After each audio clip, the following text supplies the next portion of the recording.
Proud sponsor of the Chewy Lemon Heads today. This show is sponsored by Chewy Lemon Heads. Lemon Heads and Friends.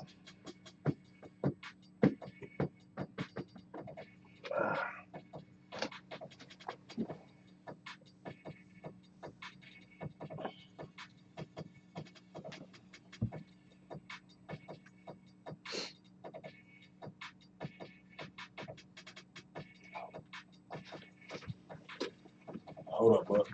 All right, you ready? Hold up, bud. Oh, good looking.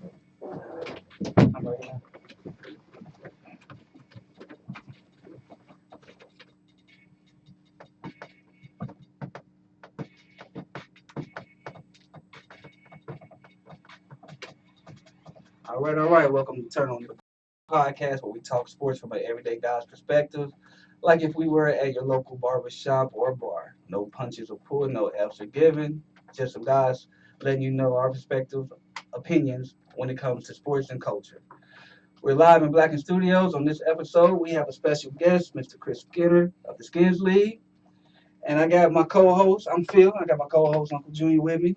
How you doing, Uncle Junior? Doing great. What about yourself? Doing all right. Good. And we got a good one today. Got a hot one today. Skinz League CEO is in the building. We're gonna talk to him, man. Get his thoughts, his perspectives, and what he expects of the Skinz League this year. So, how you doing today, Chris? Pretty good, man. Glad to be here. All right. All right. Well, we're gonna take a pause for the calls. Then we're gonna be right back, and we're gonna talk NBA. All right. Turn on. Turn on. Good job.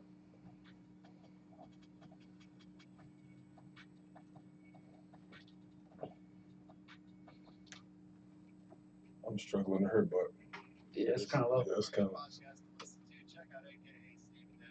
It's still low. Is it low to you, Chris? I can hear you. Yeah, now it's better. Coming back in with Chris's music. Yeah, we still coming back with Chris music. I don't have anything for it, so we just come back and talk NBA. Get right into it. Okay. So if you want to play that, and we can still talk NBA.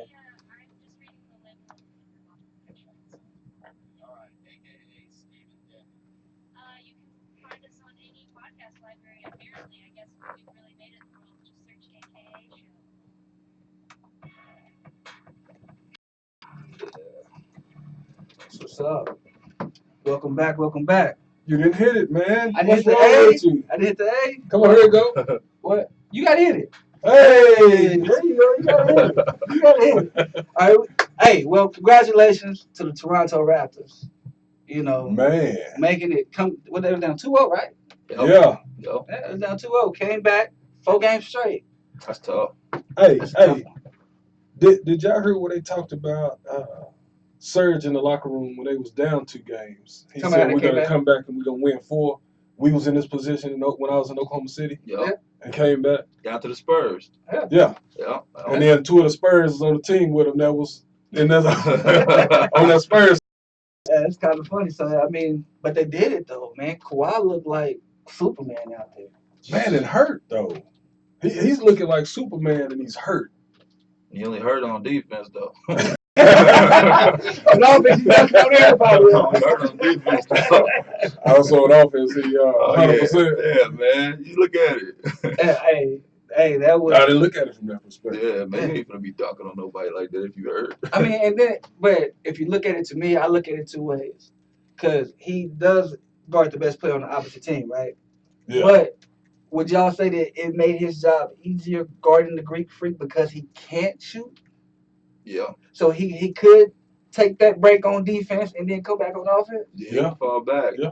Yeah. I mean, that's how I look at it. Like, it was the perfect setup for him. Because if it was Golden State or if it was somebody else, he wouldn't have been able to take that break on defense.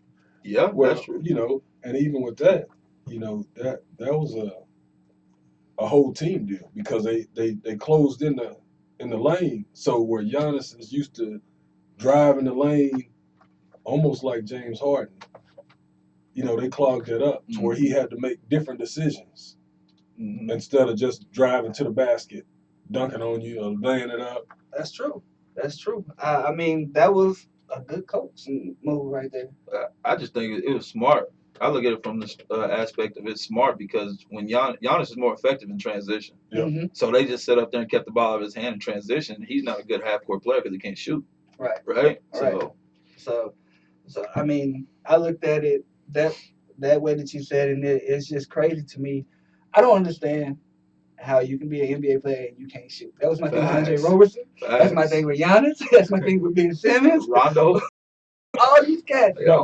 Your job is to play basketball. Yeah. No, but you know, even in the draft, you know, in college, man, college coaches look for players for specific positions or what they do best.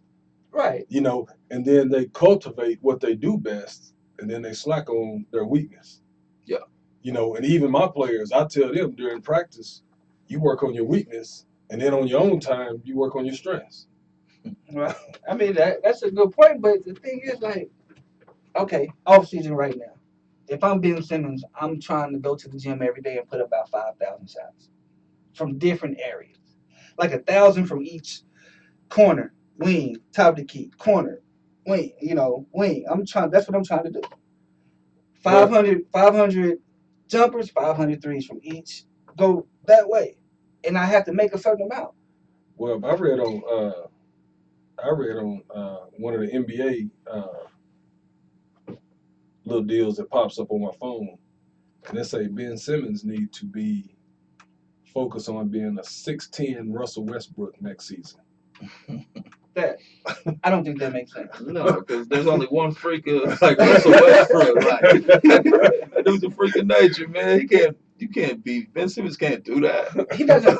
To me, he doesn't have the attitude. Like Russ has that attitude, man. Oh yeah. And Chris, I assume that you've been all over. Oh yeah. You done played in California, and it's a different ball game playing there. Yeah, I mean all over. All over, Yeah. like it is in New York. Yeah, you know, he has that LA mentality. Yeah. You know what I mean? He has it. Like, why not? You know what I mean? Yeah. He has it. So Russ a different. I mean, like Ben doesn't have it. Ben is more like he Australian. But he more like LeBron to me though, just kind of laid back. LeBron had to learn how to be aggressive to me. Yeah. You know what I'm saying? When he came in the league, he was aggressive, one dunking on people and stuff like that. But he wasn't the LeBron he was when they won the chip. Yeah. Like this last year. No, but you listen to LeBron's story. You know, LeBron came in the league talking about, man, it ain't for me to tell y'all what I'm gonna do. I'm just gonna show you what I'm gonna do. So that ain't a, you know, Ben Simmons don't, you know, talk like that. I mean, LeBron had a chip on his shoulder coming in. You know, that's not his personality like Russ, but he's still that dog on the court. I didn't see that dog on him for a while, man. That's my opinion. What you think? I think Ben Simmons white. White, man. Like for real, like I just think he a youngin', man. Like, you know, he still got the young boy mentality. He out here trying to date Kardashians and like, bro, you can't shoot. If you can't shoot, you can't play in the NBA long, man. Unless you Rondo. But one thing my coach told me was, don't work on your weaknesses. Get great at what your strengths is. You feel me? Mm-hmm. Like, if you weak at shooting, well, you just probably gonna be weak at shooting. You know what I mean? You might be able to improve it, but get good at what your strength is. But what is Ben Simmons' strength? You know what I mean? Like, he don't rebound that well to be 6'10". Everybody want to say he can dribble, but he only can dribble in the open court. He's not very good in half court at all. So what is he good at besides being 6'10"? Wow. I mean, hey, that's facts. Wow.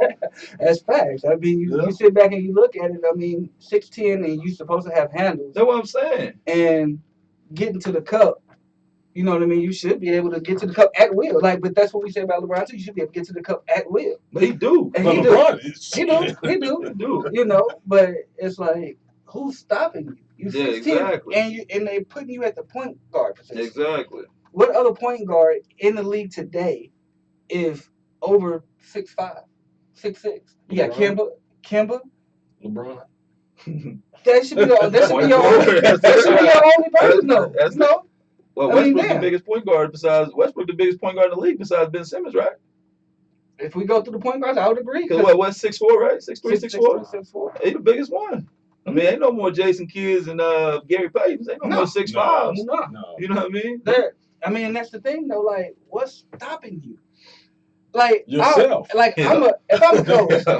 I'm a coach, I'm thinking about this in my head. I'm like, okay, pass the ball off, bring the ball down, pass the ball off, go to the block. All they gonna do is foul you. Exactly. Let them put one of them big dudes on you. Yep. But the they don't do that no more. But the thing is, he's not strong enough physically or mentally to go down on the block. Man, look, if you're 6'10", But and I'm 6'1", I don't care how strong I am. I'm just going over the top. Nah, but that's KD. But when you have KD is that's a different animal. That's a different human being too. But if you 6'10", and I'm Anthony Mason. Why you go old school? and I'm Anthony Mason. I don't care if you're 7'1". Yeah, you ain't doing nothing. You're not doing that. But how many Anthony Masons do we have in this league today? This league is soft.